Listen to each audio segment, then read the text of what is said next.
Hello hi అండి, అందరికీ నమస్కారం. Welcome to my channel. అందరూ ఆరోగ్యంగా ఉండాలని కోరుకుంటూ ఈరోజు మనం సొరకాయతోటి హల్వా ఎలా తయారు చేసుకోవాలో చూద్దాం.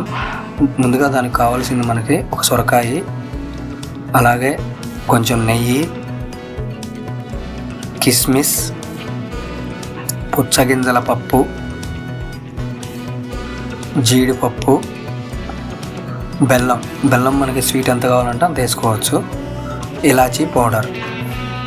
తయారు చేసుకునే విధానం ఎలాగంటే, సొరకాయని ముందుగా మనం తీసుకొని శుభ్రంగా కడుక్కొని చెక్కు మొత్తం తీసేసి ఇలా లోపల లూజ్ ఏదైతే ఉంటుందో ఆ లూజ్ అంతా తీసేసి ఈ లూజ్ అంతా మొత్తం తీసేసి ఇలా పీసెస్గా కట్ చేసి రెడీగా పెట్టుకోవాలి.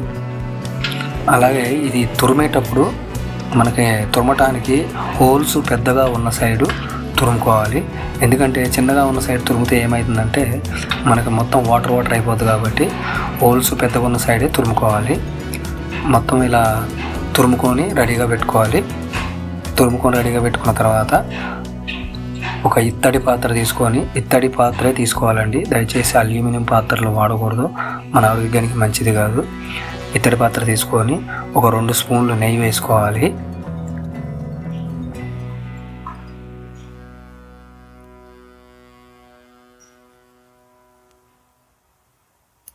నెయ్యి కొంచెం వేడెక్కిన తర్వాత జీడిపప్పు వేయించుకోవాలి. ముందుగా జీడిపప్పు వేయించుకోవాలి. జీడిపప్పు వేగిన తర్వాత కిస్మిస్ శుభ్రంగా కడుక్కొని కిస్మిస్ కూడా వేయించుకోవాలి.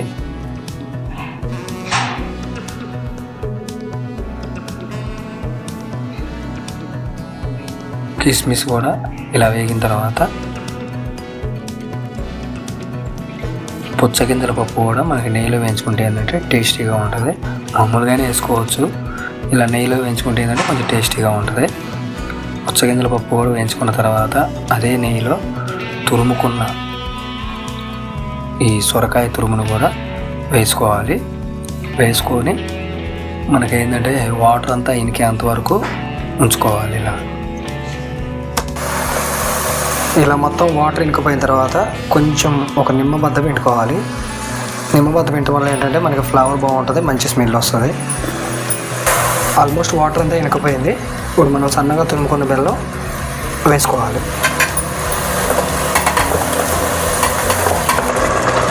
ఇప్పుడు మనం నెయ్యిలో వేయించుకున్న కిస్మిస్ కూడా వేసుకోవాలి.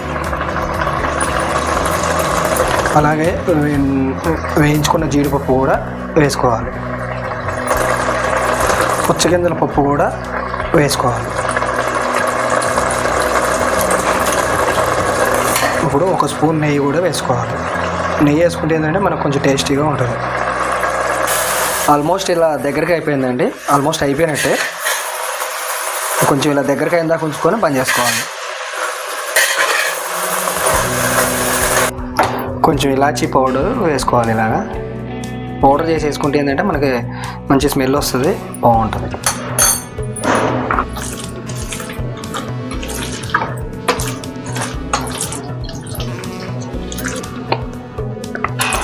మనకి సొరకాయ హల్వా రెడీ అయిపోయింది.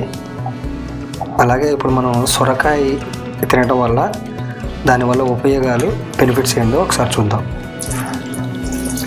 ఈరోజు మనం సొరకాయతోటి హల్వా తయారు చేసుకున్నామండి. అలాగే మనం ఈ సొరకాయ మనం తినడం వల్ల మనకి ఎటువంటి ఆరోగ్య ప్రయోజనాలు ఉన్నాయో చూడండి. ఒకసారి మనం చూసుకున్నట్టయితే కూరగాయల్లో సొరకాయకున్న ప్రత్యేకత ఏ కూరగాయలకి లేవండి. వీటిలో ఎక్కువగా చూసుకున్నట్టయితే పీచు పదార్థం ఎక్కువగా ఉంటుంది. నీటితో నిండిన కూరగాయ ఈ సొరకాయ అనేది. ఇందులో ఐరన్, పొటాషియంతో పాటు విటమిన్లు కూడా ఎక్కువగా ఉంటాయి. ముఖ్యంగా చూసుకున్నట్టయితే ఇది మన బాడీ అంటే మన దేహంలో వృద్ధి చెందిన మన బాడీలో విషపూరితమైన వ్యర్థాలు ఏవైతే పేరుకుపోయి ఉంటాయో వాటిని తొలగించడంలో సొరకాయ చాలా సమర్థవంతంగా పనిచేస్తుంది. ఇందులో సహజ సిద్ధంగా ఉన్న మత్తు కలిగించే గుణం వల్ల మానసిక ఒత్తిడి తగ్గడంతో పాటు త్వరగా నిద్రపోయే అవకాశం ఎక్కువగా ఉంటుంది. ఎందుకంటే సొరకాయ రసం తీసుకోవటం వల్ల ఇది మన శరీరానికి మత్తును కలిగించి త్వరగా నిద్రలోకి వెళ్ళటానికి ఈ సొరకాయ మనకి ఏ విధంగా తీసుకున్నా కానీ, మన సొరకాయ జ్యూస్లాగా కానీ ఏదైనా స్వీట్లాగా కానీ ఈ సొరకాయ మనం ఆహార పదార్థాలు చేర్చుకొని తినడం వల్ల మనకి నిద్ర తొందరగా వచ్చే అవకాశం ఉంటుంది. అంటే నిద్ర ప్రాబ్లం ఎవరైనా ఉన్నవాళ్ళు ఉంటే ఈ సొరకాయ తినటం వల్ల ఆ ప్రాబ్లం అనేది సాల్వ్ అవుతుంది. అలాగే ఇప్పుడున్న కల్చర్ ప్రకారం చూసుకున్నట్టయితే చాలామంది చిన్నపిల్లలకు కూడా జుట్టు తెల్లబడుతుంది. ఉంటుందో ఈ జుట్టు నల్లబడే అవకాశం ఎక్కువగా ఉంటుంది. ఈ చిన్నపిల్లలకి ఎవరికైతే ఎక్కువగా తెల్ల జుట్టు వస్తుందో తెల్ల జుట్టు వచ్చే అవకాశం చాలా తగ్గుతుంది. అలాగే కొత్తగా హెయిర్ ఏదైతే వస్తుందో అది నల్లబడే అవకాశం ఉంటుంది. అలాగే మనం ఈ సొరకాయ ఎక్కువగా తినటం వల్ల మన శరీరాన్ని చాలామందికి కొంచెం ఓవర్ హీట్ అనేది ఎక్కువగా ఉంటుంది. ఆ ఓవర్ హీట్ని తగ్గించి శరీరాన్ని చల్లబరుస్తుంది అనమాట. మన శరీరంలో అధిక వేడిని బయటకు పంపించి, ఒక డౌట్ ఉంటే కనుక బీపీ ఎక్కువ ఉన్న వాళ్ళు సొరకాయ కంటిన్యూగా ఒక 1 వీక్ తిని 1 వీక్ తర్వాత బీపీ చెక్ చేయించుకుంటే 1 వీక్ తర్వాత బీపీ చాలా నార్మల్ స్టేజ్కి వస్తుంది అనమాట. అలా కూడా ఒకసారి ట్రై చేసి చూడొచ్చు. సొరకాయలో ఎక్కువగా పీచు పదార్థం, క్యాలరీలు తక్కువగా ఉండటం వల్ల సొరకాయ శరీరానికి చాలా మంచిదన్నమాట. సులువుగా మన బాడీలో ఏంటంటే ఈ సొరకాయ తినటం వల్ల చాలా సులువుగా జీర్ణమవుతుంది. ఎందుకంటే వాటర్ పర్సంటేజ్ ఎక్కువగా ఉంటుంది కాబట్టి చాలా సులువుగా జీర్ణం అవుతుంది. ఒక వారానికి 2-3 సార్లన్నా సొరకాయ మీ ఆహార పదార్థంలో చేర్చుకొని తింటూ మీరు మీ కుటుంబ సభ్యులు ఆరోగ్యంగా ఉండాలని చెప్పేసి కోరుకుంటున్నాను.